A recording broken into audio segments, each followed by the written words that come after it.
Баршаңызға сәлем қыздар, Әсәлем арнасына қош келдіңіздер. Сіздермен бірге мен Ақжарқын. Бүгінгі видео рецептімізді өте дәмді әрі әдемі ыстық тағам түрі рулет тәріздес тағам.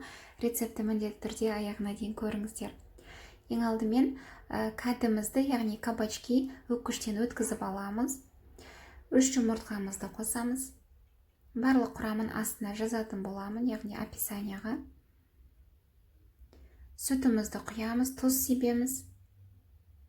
Жақсылап араластырамыз. Кәді өзі сөлді келеді, яғни суын көп бөледі.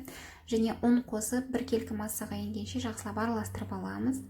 Пергамент қағазы төселген формамызға құйып шығамыз, бір келкі етіп жайып аламыз. Алдын ала 200 градус пешке 20 минут пісіріп аламыз. Және баклажанымызды жұқа етіп осылай дөңгелек сақина тәріздес турап алдық. Қызған майға піскенше қуырып аламыз. Кәдіден дайындалған қамырымыз пісіп дайын тұр, яғни кішкене салқындатып аламыз.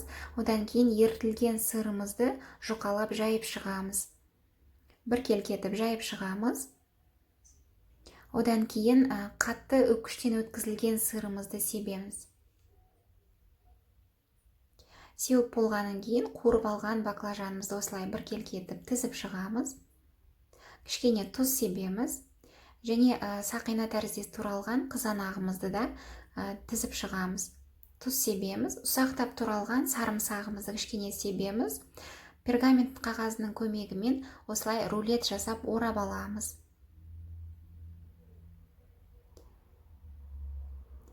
Негізі жасалуы көп уақыт алмайды. Қыздар, тек қана бұл жерде баклажанды ғана біз қуырып аламыз.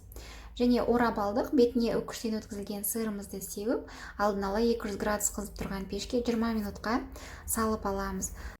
Өте дәмді рулет тәріздес кәдіден дайындалған тағамымыз осындай болды. Түрі сондай әдемі әрі дәмі керемет. Міндетті түрде жасап көріңіздер.